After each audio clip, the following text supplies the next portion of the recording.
NASA 557, contact tower 128.15. Caution, caution. Manual, fuel, manual, fuel. I'm John Goglia. I'm Greg Feith. And I'm Todd Curtis. And we are the Flight Safety Detectives. Between us, we have over a century of aviation accident investigation and safety experience to draw on as we discuss issues that affect all of us. So we are qualified to share our perspectives on accidents and incidents and what can be learned from them for the future. We're proud to say that we have two sponsors that really relate to the topic of aviation safety: the Professional Aviation Maintenance Association, or PAMA, and Avemco Insurance. Later on in the show, we'll tell you how you can get a 5% discount on your insurance just for listening to the show. We don't just dissect the official reports. In every episode, we identify safety issues and take the mystery out of accident investigations. So maybe pilots and their planes can have safer flights ahead.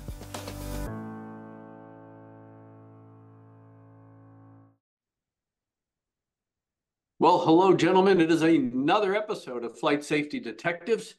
It's good to see you both, and I think we're going to have an interesting show today because we're switching from fixed wing now to a helicopter accident involving a prominent person and his family who were killed in an accident similar to the Kobe Bryant accident, where you have two pilots this time operating a helicopter in weather conditions that probably caused them to possibly get disoriented. But again, the board hasn't put out a prelim.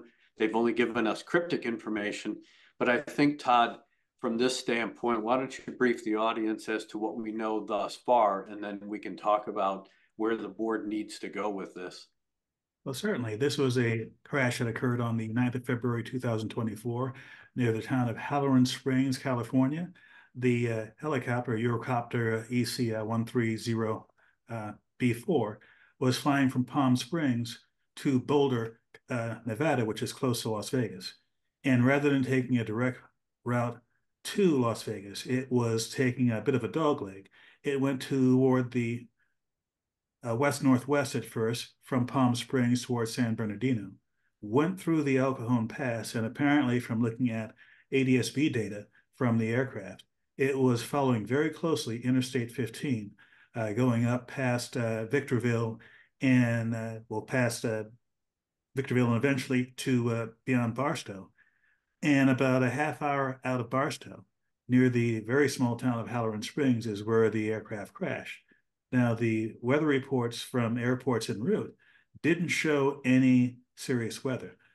Maybe broken clouds at 4,600 feet, I believe, at Victorville, and temperatures that were well above freezing. But according to witnesses at the scene of the crash, and also from the NTSB meteorologist, there was evidence that there was precipitation in the area of the crash. Now, unfortunately, this aircraft was not required to be equipped with either a cockpit voice recorder or flight data recorder.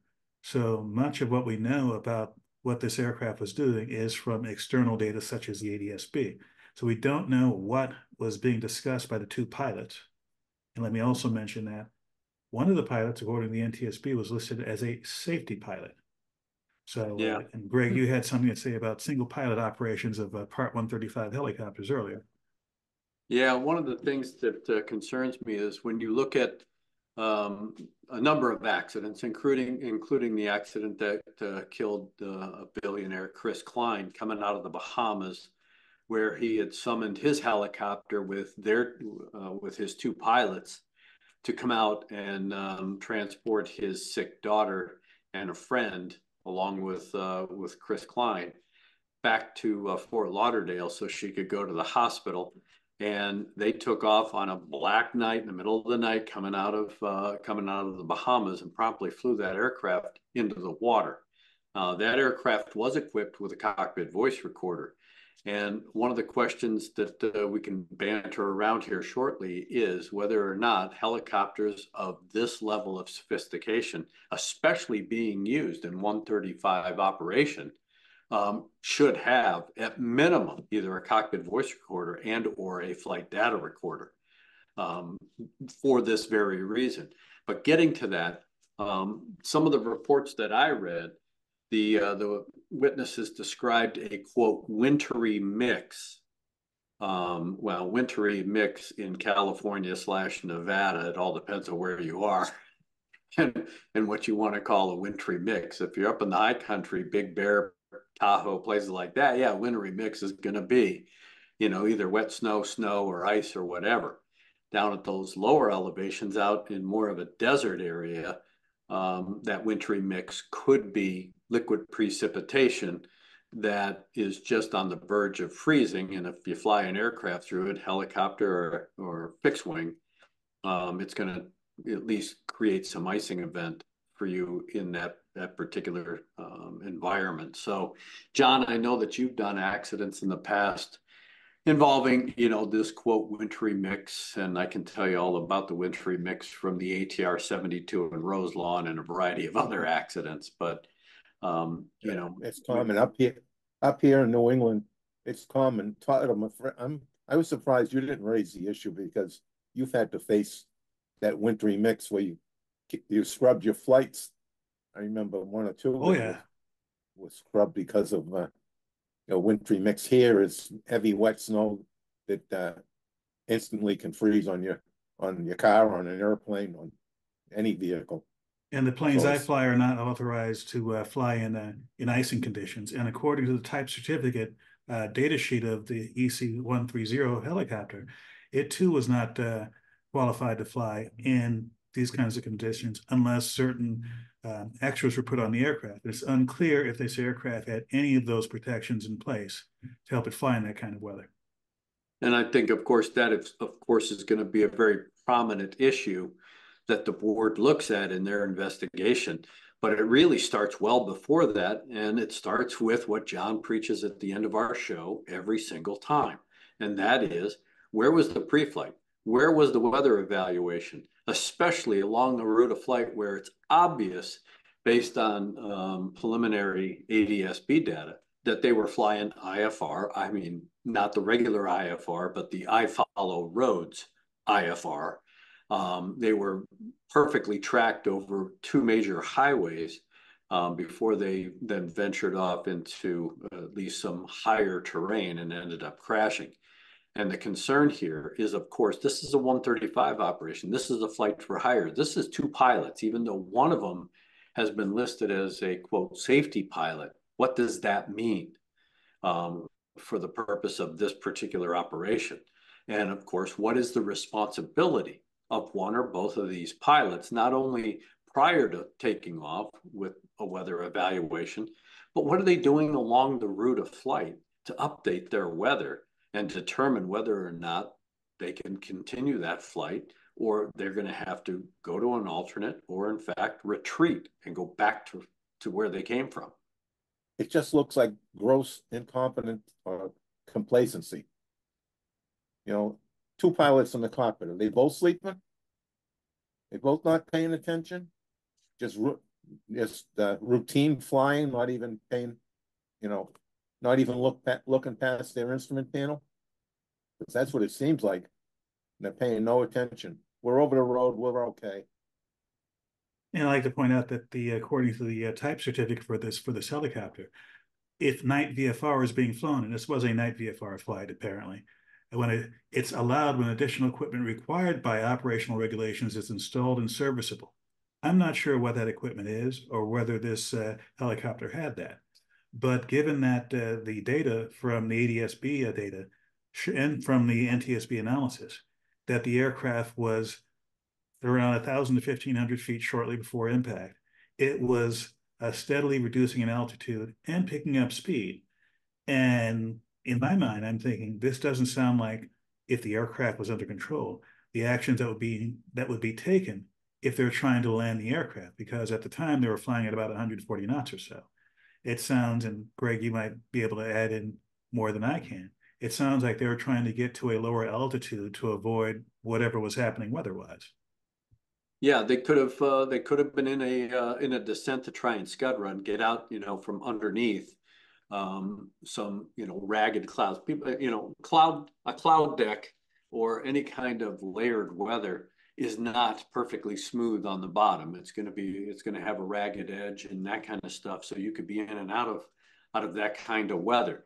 This is 10 o'clock at night. You're flying into areas of high terrain. You're trying to follow a highway. And you brought up a good point earlier that, okay, if they're flying over a highway, yes, the only reference they're going to have are car headlights.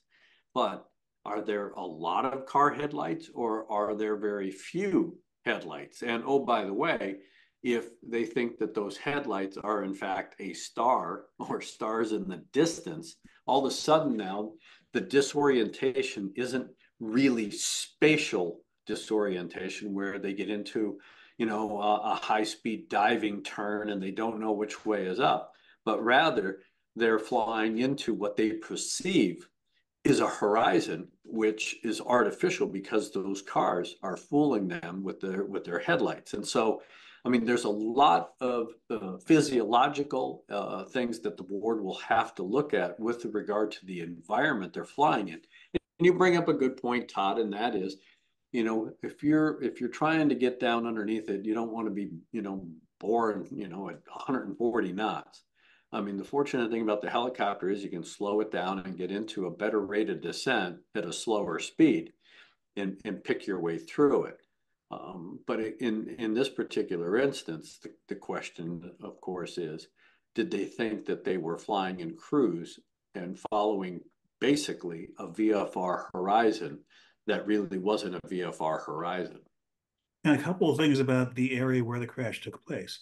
Certainly Interstate 15 was there, and this happened to be the Friday before the Super Bowl in Las Vegas, and they were flying toward Las Vegas. And I have no data on this, but I would presume that it's much more likely that there was more traffic going in the same direction the helicopter was flying than in the other direction. So yes, there might have been plenty of lights on the road, but I think that headlights would have been not as frequent as taillights, which are red, of course. Another thing is there didn't seem to be any kind of buildup on either side of the highway. This was outside of any of the small towns there. So the only thing lighted at 10 o'clock at night, presumably under low visibility conditions, the only thing lighted on the ground might have been the road itself.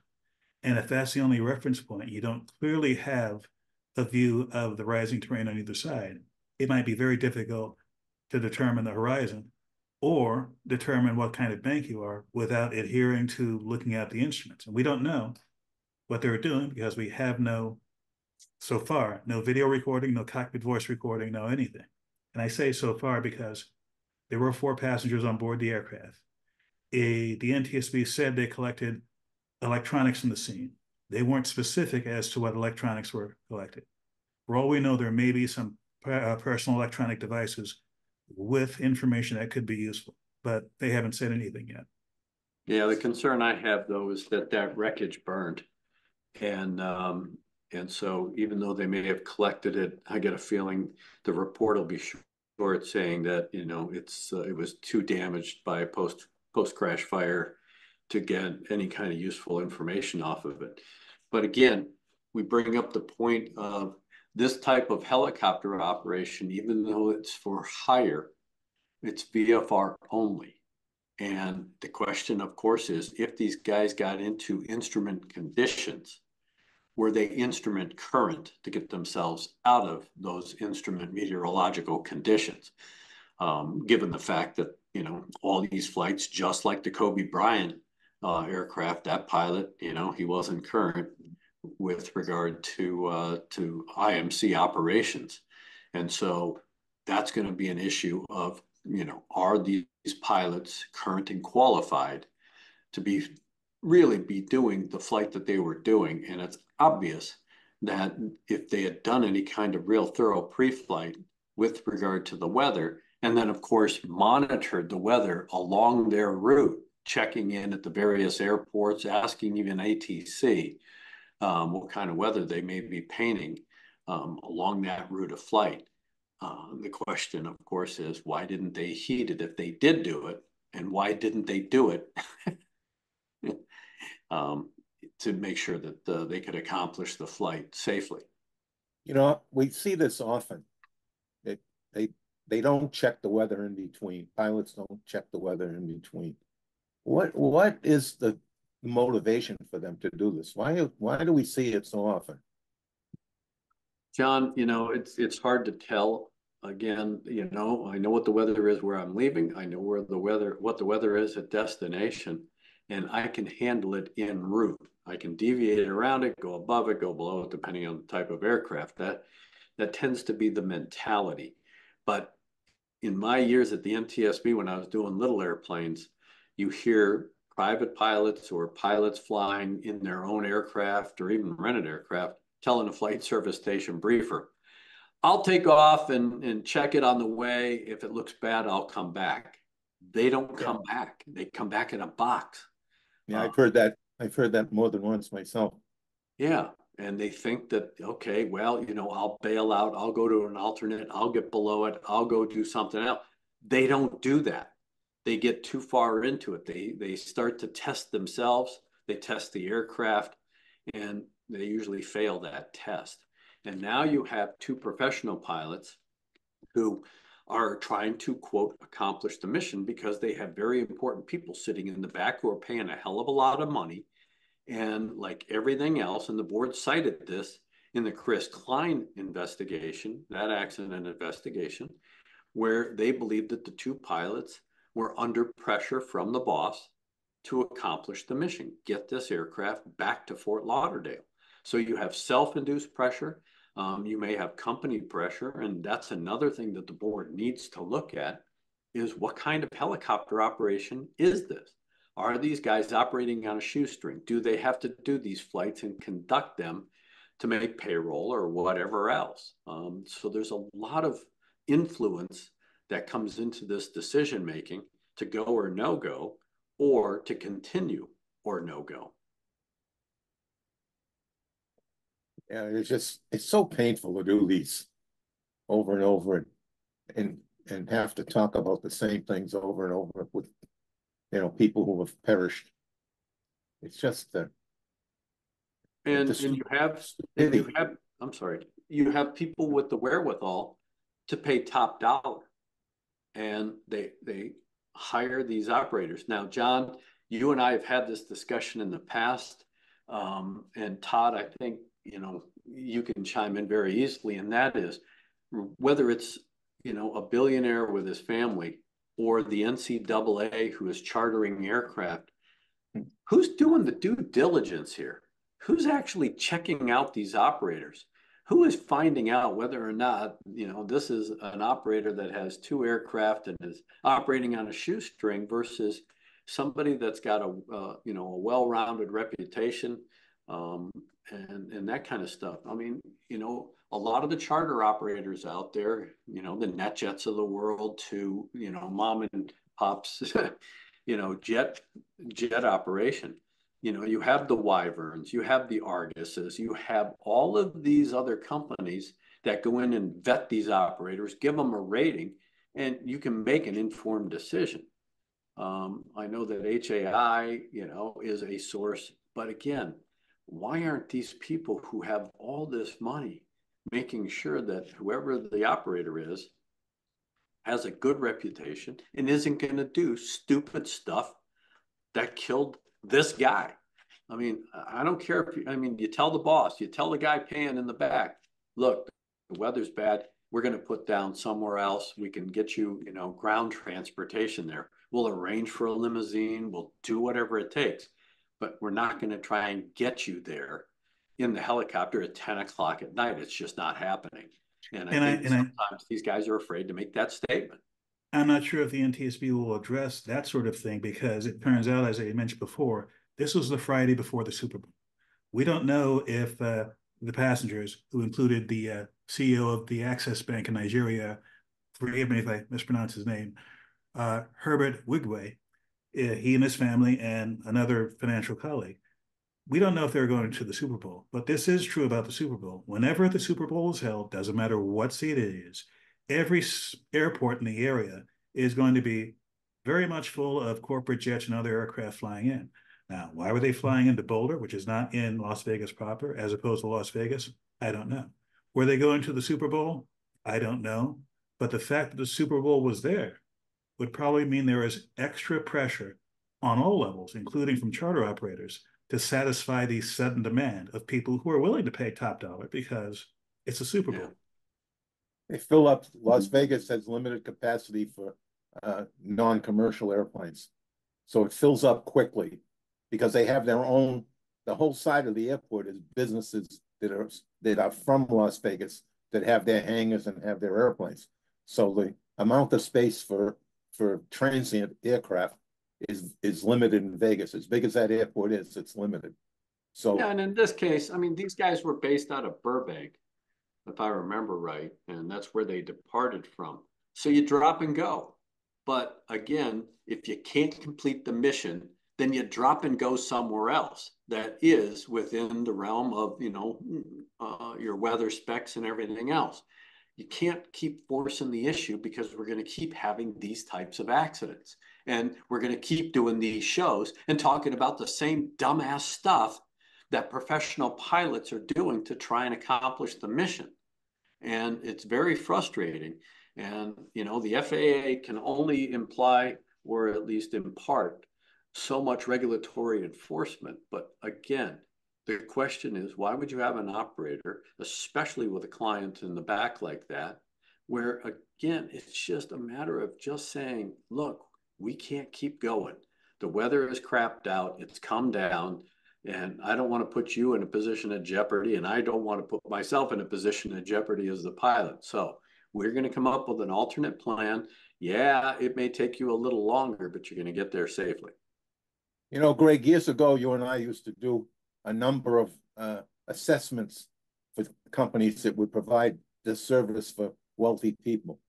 And we would, not going to tell tales out of school, but we did a very in-depth look at those operations and put restrictions on who could fly them, on what kind of equipment they were going to be on.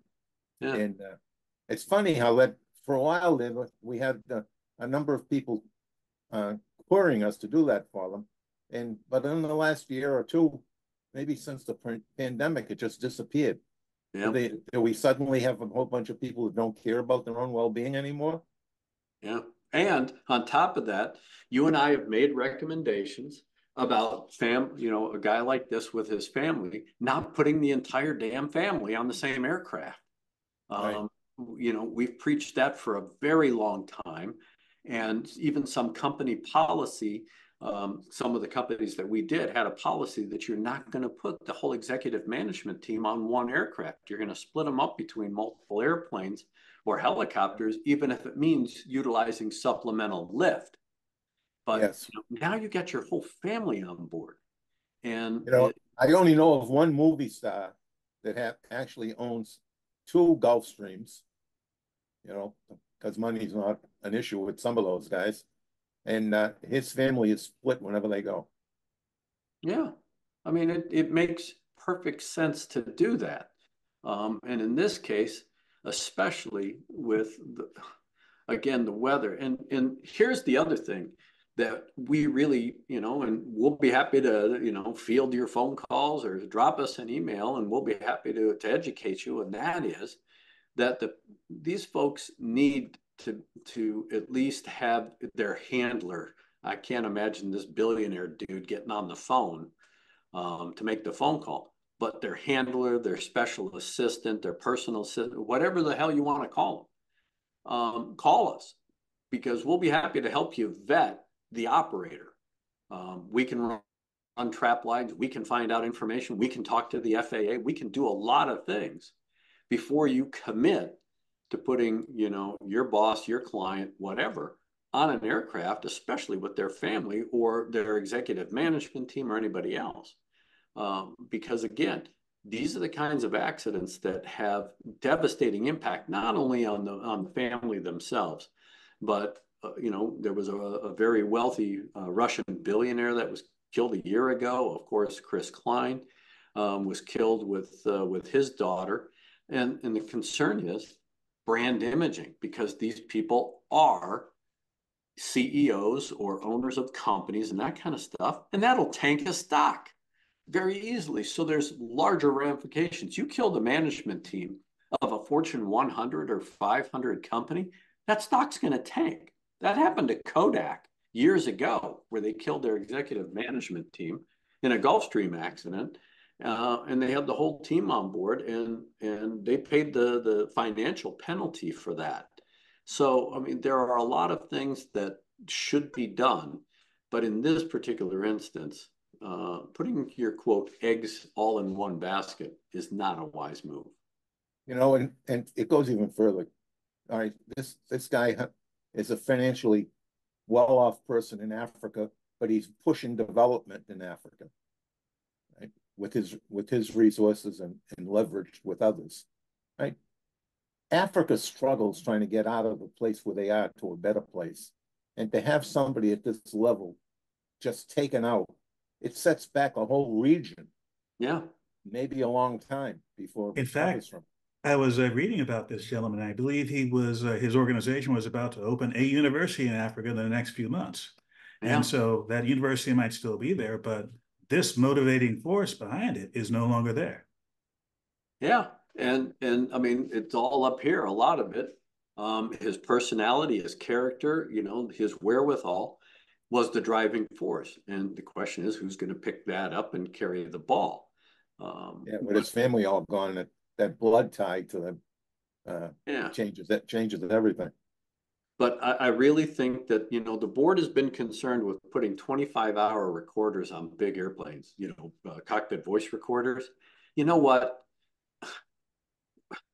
You don't need 25 hours, I don't think. Did you have pilots who let the CVR overrun itself for 2 hours? Yeah, but there are strict protocols, there are strict procedures about having an event, pulling the circuit breakers, you know, not sitting on the ground with the APU and the CVR. Okay, yes, extend them 5 hours, extend them 10. You don't need 25 hours, because what do you do about privacy issues with all those other flight crews who have been recorded and are archived on that 25-hour tape? How do you protect all of that? Especially not necessarily from acts investigation, because the board will say, well, we're only going to talk about the event or listen to the event. Well, yeah, but unfortunately, the board is not in the litigation business. And being on the other side of the fence now, I see how they will reach through and get whatever else is on that audio tape. And, you know, no act of Congress is going to actually protect it. So again, do you really need 25 hours, or do we just need to extend a CVR for the inadvertent flight crew who fails to pull the circuit breaker, and we just bump it to 5 hours? But here you have a turbine-powered helicopter, the sophistication, you got 2 pilots, it's a flight for hire, and we have zero recording device. Now, some aircraft, voluntarily, the operator will put one or both on there. But why not focus your attention on mandating those recorders on a helicopter, or, you know, like this, where the 10 or more seat rule basically excludes a helicopter like this? Why not just say, look, if it's turbine powered, and I'm talking all the way down to, you know, again, a Learjet, yes, they are required because they're a turbojet powered aircraft, you know, seating capacity. But we've got levels of sophistication now where we've got to at least record this data, either with a flight data recorder or a cockpit voice recorder, because we're flying single pilot or 2-pilot operations in sophisticated turboprop aircraft and single engine jets, where it doesn't meet the 10 or more. But we still want to get the data, because this aircraft, you know, these aircraft now are more sophisticated, more stuff can happen. And if I mean, I know some guys that are flying their single pilot, their single engine jet with 2 pilots, but because they only carry 4 passengers, we can't capture anything those guys are discussing. And we definitely don't have any kind of flight data recorder on it, unless, again, the investigative team, if the airplane, you know, isn't too badly mangled or burned, may be able to get some of the information off the non-volatile memory. But to depend on ADS-B data, it doesn't have the fidelity we really need to see what's going on. So I think that's where the attention should be focused, is capturing this kind of information on a helicopter like this, so the investigators have a better opportunity to try and figure out what the hell was going on. Todd, I know that, I mean, we've had these conversations, and you talk about it all the time in a lot of our shows, and that is from that kind of perspective. I mean, where's the safety value? Okay, you're going to say that these guys flew the aircraft into the ground. Don't need to leave the office to figure that one out. The question is why? That's the heart of these accident investigations. And like in the Klein accident, the two pilots got spatial disorientation. Well, that's obvious. It's obvious. They flew the aircraft right into the water right after takeoff. Why? That's what we have to fix, is the why. What motivated them? Why were they so driven? And we're not going to find that out if we can't capture a conversation between at least either two pilots or a pilot and a passenger who's going, look, I pay you a hell of a lot of money, dude, to fly this aircraft. Take me to where I need to go. Yeah, that happens all too often as well. Yeah, there's a lot of problems at that level, as we know, finding the pilots. I mean, I've flown enough cockpits with 121 crews that don't communicate, hand gestures and the rest of it. And I usually give them a lecture that if something were to happen and they're using hand gestures, then we're going to look at the facts. We're not going to know them all, and we're going to blame the pilots for it, and it may not be their fault. So why not verbalize what you're doing? Yep. Yeah. It's tough, and to have another accident involving a machine like the one that's behind me, and of course kill an entire family. It is sad. It is painful, especially for those of us who have to deal with it every single day. You're looking at Hoppajet, that accident that recently happened down in Florida. Question is, what happened there? That's another one of those, for hire operations. You got two professional pilots sitting in the front end. And, there's a lot of rumor about, well, they ran it out of gas. How the hell do two professional pilots run an airplane out of gas of that level of sophistication by a company who that's their primary business, is flying flights for hire? I mean, and if you look at the tape with the Fireball, that tells you that he didn't run it out of gas. Yeah. They mismanaged his fuel, but it looked like there was quite a bit of fuel on board. But again, these are the kinds of accidents that provide fodder for those people out there who are against private aviation. Oh yeah, it's only those rich guys, and here's another accident that involved a rich guy and trying to force the issue, and probably tried to force their will on the pilots to accomplish the mission. And I mean, there's all sorts of storylines that go with accidents like this. But we're in the business of finding out exactly why they happened, so that we can implement at least safety protocols, or at least, retraining or ideas back into the system, so that we don't keep having these same type of accidents. And oh, by the way, I'm sorry, that's the mission of the NTSB. Identify the root cause and prevent these same accidents from happening again. But to say, well, the pilots got disoriented, but you're not telling me why, and you're not telling me anything through a recommendation how you're going to prevent this from happening again. So, well, I've pontificated enough. I apologize for getting on my soapbox, but it is frustrating. I know it is for you too as well, because we keep talking about these same type of accidents. And here, it's not just an accident with a pilot. These are two, quote, professional pilots being paid to exercise their skills, abilities, and knowledge, so that they don't put themselves in these positions of jeopardy to have to use their extraordinary skills to get their ass out of them. So the question is, how's the board going to prevent a similar accident like this? I can't wait to see the recommendations that come out of this accident. Well, this leads me into my second to last word, because as you stated before, and repeatedly, the NTSB has a role in preventing these things. But I say that this is an educational opportunity for the audience out there.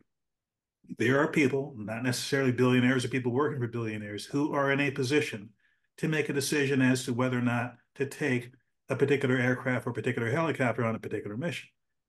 Common sense should guide your decision making. You don't have to be an expert in aviation to know that, hey, I'm trying to rent a helicopter on a weekend where every rich person in the universe wants to rent a helicopter to go to this location. Am I being given the runaround? Did I want aircraft A, but they're saying, you know what, aircraft A is unavailable. How about aircraft B? It's good enough for the job. You have to be in a position to be willing to say no to the operator you're trying to hire, no to the boss you may be paying your paycheck, and make it stick. And if you're not willing to do that, if you're not willing to, offer up your professional life over your decision making, then you should have someone else make that decision for you. Yep, I agree.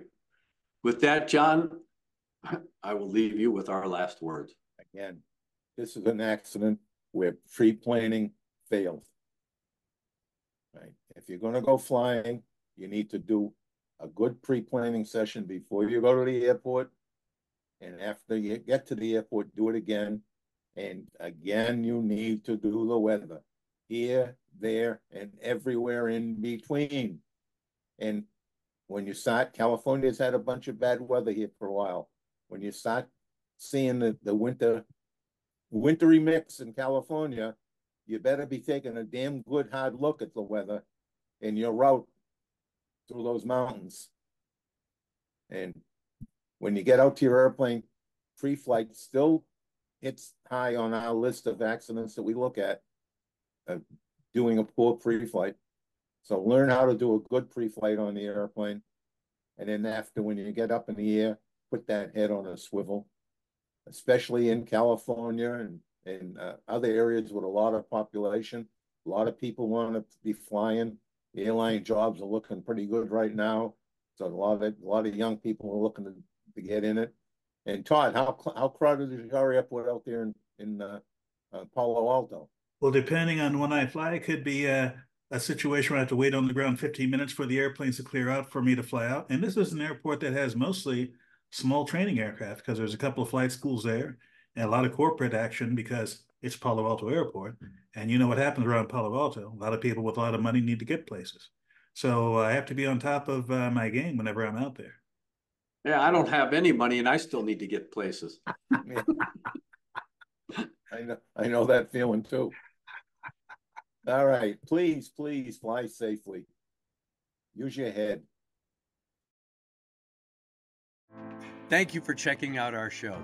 We really value our listeners and subscribers.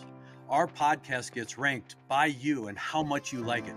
So please give us 5 stars in your podcast platform. We want to keep in contact with you. We are on Facebook, Twitter, Instagram, and of course, YouTube. You can email the show at flightsafetydetectives@gmail.com. By the way, if you're on YouTube, we're really working on growing the channel, and it helps if you all send in comments. Please do that, and we read all the comments. And be sure to subscribe. Remember, if you're in the market for aviation insurance, you can save 5% with Avemco just by mentioning our show. Visit them at www.avemco.com. That's it for this episode of the Flight Safety Detective. Until the next episode, fly safe.